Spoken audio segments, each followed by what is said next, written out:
நம்மளோட பங்குச்சந்தையில் மிகப்பெரிய சம்பவம் ஏதோ காத்திருக்கு. அதுக்கான அறிகுறிகள் நிறையவே தெரியுது. நிஃப்டி பார்த்தீங்கன்னா கடந்த 3 நாளாக டோஜி பேட்டர்னில் க்ளோஸ் ஆகிட்டு இருக்கு. இன்றைக்கும் பார்த்தீங்கன்னா வெறும் 9 புள்ளிகளே ப்ளஸில் முடிவடைஞ்சிருக்கு. ஐடி இண்டெக்ஸ் 2% ஃபால் ஆயிருக்கு. அதில் லீடராக இருக்கக்கூடிய டிசிஎஸ் கோவிட் ஃபாலில் என்ன வேல்யூவேஷனில் இருந்ததோ அதே வேல்யூவேஷனில் இப்போ ட்ரேட் ஆகிட்டு இருக்கு. அது மட்டும் இல்லாமல் பியூசி பேங்க், ஆட்டோ, ஃபார்மா இந்த 3 இண்டெக்ஸும் சேர்த்து இன்றைக்கி ஐடி இண்டெக்ஸ் விழுந்ததை சமநிலைப்படுத்தியிருக்காங்கன்னு சொல்லலாம். அதனால் நிஃப்டி மேலேயும் இல்லாமல் கீழே இல்லாமல் சமமாக க்ளோஸ் ஆகிருக்கு. இது அடுத்த 2 நாளுக்கு கட்டாயமாக இப்படியே இருக்காது. ஏதோ ஒரு பெரிய மூவ் நடக்க போகுது. அது என்னங்கிறத இந்த வீடியோவில் பார்க்கலாம். எல்லோருக்கும் வணக்கம். நான் உங்கள் கோவிந்த். நான் AMFI register mutual fund distributor and ஐஆர்டிஏயோட சர்டிஃபைடு இன்சூரன்ஸ் அட்வைசர். இன்றைக்கி நம்ம பங்குச்சந்தை 25,944, அதாவது நிஃப்டி வந்துட்டு வெறும் 9 பாயிண்ட்ஸ் தான் அப்பா இருக்குது. 0.04% தான் ஏறி இருக்குது. டிராயிங் பண்ணால் கூட இந்த மாதிரி அச்சஸ் எல்லாம் ட்ரா பண்ண முடியாது. ஏறக்குறைய நிஃப்டியில் இருக்க 25 ஸ்டாக்ஸ் அப் சைடு மூவ் பண்ணியிருக்கிறாங்க. 25 ஸ்டாக்ஸ் நிஃப்டியை டவுன் சைடு மூவ் பண்ணியிருக்காங்க. அப்படியே டிட்டோவாக மேட்சாக இருக்குது. இங்கே பாருங்கள், ஸ்டேட் பேங்க் ஆஃப் இந்தியா நிஃப்டியை 22 பாயிண்ட்ஸ் அப் பண்ணியிருக்காங்க. அதுவே ஹெச்டிஎஃப்சி பேங்க் வந்துட்டு 23 புள்ளிகள் டவுன் பண்ணியிருக்காங்க. இதே போல் Eicher motor 15 point up, Infosys 21 points down, Reliance 14 points up, TCS 17 points down, Maruti 7 points up, ITC 7 points down, Apollo hospital 7 points up, Axis bank 7 point down. So up side move பண்ண ஸ்டாக்குக்கு ஈக்குவலாக down சைடும் ஆப்போசிட்டில் அப்படியே down பண்ணியிருக்கிறாங்க. அதனால தான் இன்றைக்கி நம்மளோட நிஃப்டி பார்த்தீங்கன்னா அக்யூரேட்டாக நியூட்ரலாக க்ளோஸ் ஆயிருக்குன்னே சொல்லலாம். இன்றைக்கி வர்த்தகமான 3248 பங்குகளில் 1485 பங்குகள் அப் சைடு மூவ் ஆயிருக்கு. 1683 பங்குகள் டவுன் சைடு, ஏறக்குறைய ஈக்குவலாகவே இருக்குன்னு சொல்லலாம். 52 வீக் ஹை தொட்ட பங்குகள் 79, 52 வீக் லோ தொட்ட பங்குகள் 43, அப்பர் சர்க்யூட் 86 பங்குகள், லோயர் சர்க்யூட் பார்த்தீங்கன்னா 45 பங்குகள். ஸோ சரிசமமாக மூவ் ஆயிருக்கு. அதனால தான் நிஃப்டி வந்துட்டு இன்றைக்கி நியூட்ரலாக இருந்திருக்கு. இன்றைக்கி ஆட்டோ 1.3% வரைக்கும் மூவ் ஆயிருக்கு. Health care sectors 1.6%, PSU bank 1%, pharma 1%. இந்த செக்டார் எல்லாம் சேர்ந்து ஐடி இறங்கின 2% ஈக்குவல் பண்ணியிருக்காங்கன்னே சொல்லலாம். ஒருவேளை ஐடி ஸ்டாக்ஸ் இன்றைக்கி இறங்கலை அப்படின்னா நம்ம மார்க்கெட் அப்பர் சைடு 26,000 பிரேக் பண்ணுறதுக்கு அதிகமான சான்சஸ் இருந்திருக்கு. இன்றைக்கி ஆட்டோ செக்டரில் மூவான பங்குகள்னு பார்த்தீங்கன்னா Eicher motor 6%, Bharat forge 3.5%, TVS motor 2.5%, Maruti எல்லாமே ஓரளவுக்கு ஏறி முடிச்சிருக்காங்க. அசோக் லைலாண்ட் தவிர மற்ற ஸ்டாக்ஸ் எல்லாமே ஏறி இருக்குது. நிஃப்டி ஃபார்மாவில் பார்த்தீங்கன்னா அதிகபட்சமாக லாரோஸ் லேப் 4.9%, டிவிஸ் லேப் 3.5%, கிளன்மார்க், ஆரோ ஃபார்மா எல்லாமே ஈச் 1.5% மேலே அதிகமாக மூவ் ஆயிருக்கிறாங்க. அடுத்து ஹெல்த் கேர் செக்டரில் பார்த்தீங்கன்னா Apollo hospital, Max health care, Fortis இவங்க எல்லாமே பார்த்தீங்கன்னா அரௌண்ட் 3.5% ஈக்குவலாக மூவ் ஆயிருக்கிறாங்க. பியூசி இண்டெக்ஸில் பார்த்தீங்கன்னா ஸ்டேட் பேங்க் மட்டுமே 3.2% இன்க்ரீஸ் ஆயிருக்காங்க. அடுத்து union bank, bank of Baroda இவங்களாம் ஸ்லைட்லி பாசிட்டிவ், மற்ற பேங்க்லாம் ஸ்லைட்லி மைனஸில் முடிவடைஞ்சிருக்காங்க. எஃப்எம்சிஜியில் பிரிட்டானியா 2.6% மூவ் ஆயிருக்கு. ஐடிசி 1% மைனஸில் முடிவடைஞ்சிருக்கு. அதுவே ஐடி செக்டரில் பர்சிஸ்டன்ட் சிஸ்டம், எல்டிஎம்ஐடி, டிசிஎஸ், கோஃபோர்ஜ் இவங்கெல்லாம் அரௌண்ட் 2.5% மேலே மைனஸில் முடிவடைஞ்சிருக்காங்க. அதர் தென் எல்லா ஸ்டாக்குமே 1% மேலே மைனஸில் முடிவடைஞ்சிருக்கு. ஐடி செக்டார் தொடர்ந்து கடந்த 7 நாட்களாக கண்டினியூஸாக விழுந்துட்டு இருக்கு. இன்றைக்கி மார்க்கெட்டில் நிஃப்டி 50யோட டாப் கெய்னர் பார்த்தீங்கன்னா Eicher motor, Apollo hospital, State Bank, Max health care and Tata motor passenger vehicle, Maruti, doctor Reddy, Bajaj auto இவங்கெல்லாம் நிஃப்டியோட டாப் கெய்னர் லிஸ்ட்டில் இருக்கிறாங்க. டாப் லாஸர்ஸ்னு பார்த்தீங்கன்னா Coal India, TCS, HCL tech, ONGC, Infosys, Titan, ITC, UltraTech segment இவங்கெல்லாம் top லாஸில் இருந்திருக்கிறாங்க. ஆக மொத்தம் இன்றைக்கி பங்குச்சந்தையில் ஐடி ஸ்டாக்ஸை ஒரு பக்கம் செல் பண்ணி தள்ளியிருக்காங்க. இன்னொரு பக்கம் auto, PSU bank, pharma, health care இந்த செக்டார்லாம் பை பண்ணியிருக்காங்க. ஈக்குவலாக இருந்ததுனால மார்க்கெட் எந்த பக்கமும் மூவ் ஆகாமல் ஒரே இடத்துல இருந்திருக்கு. அடுத்ததான் நிஃப்டி பார்த்துடலாம்.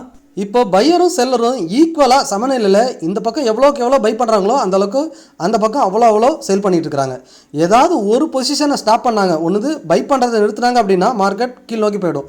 இல்லை செல் பண்ணுறதை நிறுத்துறாங்க அப்படின்னா மார்க்கெட் மேல் நோக்கி போயிடும். இப்போ செல் பண்ணுறதை நிறுத்தணும்னா ஐடி ஸ்டாக்ஸ் ஃபாலோ ஆகிறது நிற்கணும்.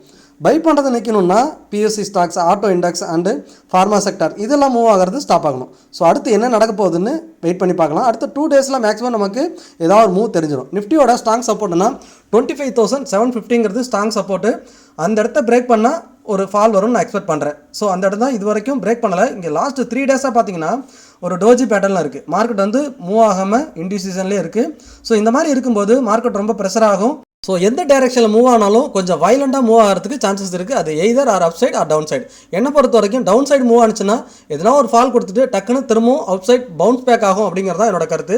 இங்கே பேங்க் நிஃப்டி பார்த்தீங்கன்னா கம்ஃபர்டபுளாக அவனோட ஆல் டைம் ஹையில் திரும்பவும் க்ளோஸ் வச்சிருக்காங்க. 60,500க்கு மேலேயே தான் அந்த க்ளோஸ் இருக்குது. இந்த பாயிண்ட்டு கீழே வந்தால் தான் பேங்க் நிஃப்டி திரும்ப அந்த சைட்வேஸ் ஜோனுக்குள்ளே வரும். அது வரைக்கும் நிஃப்டி ஒன்ஸ் எதுனா பிரேக் அவுட் ஆச்சுன்னா பேங்க் நிஃப்டி புது உச்சத்துக்கு போகிறது ரொம்பவே கன்ஃபார்மான விஷயமா இருக்குது. இப்போ அடுத்ததாக நம்மளோட பிஎஸ்சி இண்டெக்ஸ் எடுத்து பாருங்கள். புது உச்சத்தில் இன்றைக்கி பதிவு பண்ணியிருக்கிறாங்க. பிஎஸ்சி இண்டெக்ஸுமே ஆல் டைம் ஹையில் புது உச்சத்தில் பதிவு பண்ணியிருக்குது. அடுத்து ஆட்டோ இண்டெக்ஸ் பார்க்கலாம். ஆட்டோ இண்டெக்ஸும் ஃபஸ்ட் ஹாஃபில் நல்ல ஒரு அப்பு, அதுக்கப்புறம் கொஞ்சம் டவுன் ஆகி முடிஞ்சிருக்கிறாங்க. பட் இருந்தாலுமே நல்ல அப்பு தான். ஃபார்மா இண்டெக்ஸ் பார்த்தாலுமே இன்றைக்கி ஒரு நல்ல க்ரீன் கேண்டில் மூவ் ஆகி முடிஞ்சிருக்கு. இந்த 3 செக்டர் தான் இன்றைக்கி நிஃப்டியை காப்பாற்றிருக்குன்னு சொல்லலாம்.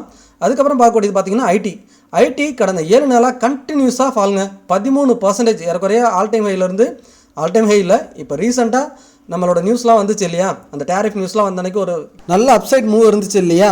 ஸோ அந்த இடத்துலேருந்து கண்டினியூஸாக 7 days வச்சு செஞ்சுட்ருக்காங்க. ஏறக்குறைய பர் டேவுக்கு 2%னா 7 நாளைக்கு 14% இறக்கி முடிச்சிட்டாங்க. ஸோ இன்னமும் இறங்குறதுக்கான வாய்ப்பு இருக்கான்னா என்னை பொறுத்த வரைக்கும் இதுக்கப்புறம் டக்குன்னு எதனா ஒரு நாள் இந்த செல்லிங் நின்னாலே போதும், நம்ம மார்க்கெட் ஆல் டைம் ஹையை தொட்டுட்டு அதையும் பிரேக் ஆகிறதுக்கான சான்சஸ் அதிகமாக இருக்கிறதா நான் பார்க்குறேன். ஐடி இண்டெக்ஸ் எல்லாம் சப்போர்ட் இப்போ இருக்கிற இடமே சப்போர்ட் தான். அடுத்து 34,000 ஒரு ஸ்ட்ராங் சப்போர்ட் இருக்குது. அதுக்கு கீழே 32,000 சப்போர்ட் இருக்குது. பட் அவ்வளோ தூரம் போனோம்னா இன்னும் 10-15% இறங்கணும். பட் இப்போ இருக்கிற இடமே ஒரு ஸ்ட்ராங் சப்போர்ட்டாக தெரியுது. பட் ஐடி நிறைய பேட் நியூஸ் வந்துருக்கிறதுனால இன்னும் எவ்வளோ செல் ஆஃப் ஆக போகுதுன்னு வெயிட் பண்ணி பார்க்கலாம். பட் நிறைய ஸ்டாக்ஸ் பார்த்தீங்கன்னா அதனோட 52 வீக் லோவில் இருக்குது. எக்ஸாக்டாக டிசிஎஸ்ஸே பார்த்தீங்கன்னா அதனோட மார்க்கெட் லீடர் அவங்களே 52 வீக் லோவில் ட்ரேட் ஆகிட்டு இருக்கு. டிசிஎஸோட கரண்ட் பி ரேஷியோ பார்த்தீங்கன்னா 20, அதனோட இண்டஸ்ட்ரியல் பி பார்த்தீங்கன்னா 24, அதோடவே லோவில் தான் இருக்குது. இவங்களோட டெஃப்டே இல்லாத கம்பெனி, கடன் இல்லாத நிறுவனம் இது. இந்த பங்கு 52 வாரம் லோக்கு பக்கத்தில் ட்ரேட் ஆகுது. அதனோட லோ ப்ரைஸ் பார்த்தீங்கன்னா 2,867, இப்போ 2,900 ட்ரேட் ஆகிட்டு இருக்கு. இந்த ஸ்டாக் ரொம்பவுமே ஒரு சப்போர்ட் லெவலில் ட்ரேட் ஆகிட்டு இருக்கு. பட் இதுக்கு முன்னாடி 2020 கோவிட் டைமில் இதனோட பி ரேஷியோ பார்த்தீங்கன்னா வெறும் 19. ஸோ அந்த இடத்துக்கு மிக அருகாயிலேயே இப்போது வந்திருக்குன்னு சொல்லலாம். இப்போ அதனோட பி ரேஷியோ பார்த்தீங்கன்னா 20 அரௌண்ட். இது லாஸ்ட் அப்டேட் இல்லை. ஸோ நம்ம மேலே லாஸ்ட்டாக செக் பண்ணுவோம்.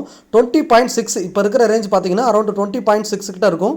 எஸ், 20.6 இருக்குது. இன்றைக்கி மார்க்கெட் 2% இறங்கியிருக்கு. ஸோ அதனோட அப்டேட்லாம் பார்த்தீங்கன்னா அரௌண்ட் 19 something இங்கே வந்திருக்கும். நீங்கள் நைட்டு செக் பண்ணிங்கன்னா 19 something தான் இருக்கிறதுக்கு அதிகமான வாய்ப்பு இருக்குது. ஸோ அப்போ கோவிடில் ஃபாலில் என்ன ப்ரைஸில் இருந்ததோ, என்ன வேல்யூவேஷனில் இருந்ததோ அந்த இடத்துல இந்த டிசிஎஸ் வந்துட்டு இப்போ ட்ரேட் ஆகிட்டு இருக்கு. இந்த ஸ்டாக் நான் ஸ்டாக் ரெக்கமெண்டேஷனுக்காக சொல்லலை, ஜஸ்ட் நாலேஜ் பர்பஸ்க்காக சொன்னேன். நீங்கள் ஃபினான்ஷியலாக இன்வெஸ்ட் பண்ணணும்னா உங்களோட ஃபினான்ஷியல் அட்வைசரை கட்டாயமாக டிஸ்கஸ் பண்ணுங்கள். ஃபைனலாக நிஃப்டியை பொறுத்த வரைக்கும் இந்த வாரம் இன்னும் 2 days ட்ரேடிங் இருக்குது. இந்த 2 daysல 25,750 பிரேக் பண்ணாமல் இருந்துட்டாவே வீக்லி க்ளோசிங் வந்துட்டாலே ஓரளவுக்கு பெட்டராக தாங்கும்னு நினைக்கிறேன். மை வியூ, எதுனா ஒரு ஃபால் வந்தாலுமே அக்ரெசிவாக திரும்பவும் அப்சைடு மூவ் ஆகும் அப்படிங்கிறதான் என்னோட கருத்து. முதலீடு செய்வதற்கு முன்னாடி உங்களோட ஃபினான்ஷியல் அட்வைசரை கட்டாயமாக டிஸ்கஸ் பண்ணுங்கள். நீங்கள் நம்மக்கிட்ட ஃபினான்ஷியல் அட்வைஸ் எடுத்துக்கணும்னா டிஸ்பிளேல தெரிகிற வாட்ஸ்அப் நம்பருக்கோ அல்லது மெயில் ஐடிக்கோ தொடர்பு கொள்ளலாம். அதுவும் இல்லைனா டிஸ்கிரிப்ஷனில் இருக்க கூகுள் ஃபார்ம் ஃபில் பண்ணுங்கள், நான் உங்களை கனெக்ட் பண்ணுறேன். மார்க்கெட் பற்றின டெய்லி அப்டேட்டுக்கு டெலிகிராம் சேனல் லிங்க் கொடுக்குறேன், சர்ச் பண்ணி ஜாயின் பண்ணிக்கோங்க. மறக்காமல் நம்மளோட சேனலை சப்ஸ்கிரைப் பண்ணுங்கள், உங்களோட ஃப்ரெண்ட்ஸ் அண்ட் ஃபேமிலிக்கும் ஷேர் பண்ணுங்கள். மீண்டும் ஒரு நல்ல வீடியோவில் சந்திக்கிறேன். உங்கள் கோவிந்த்.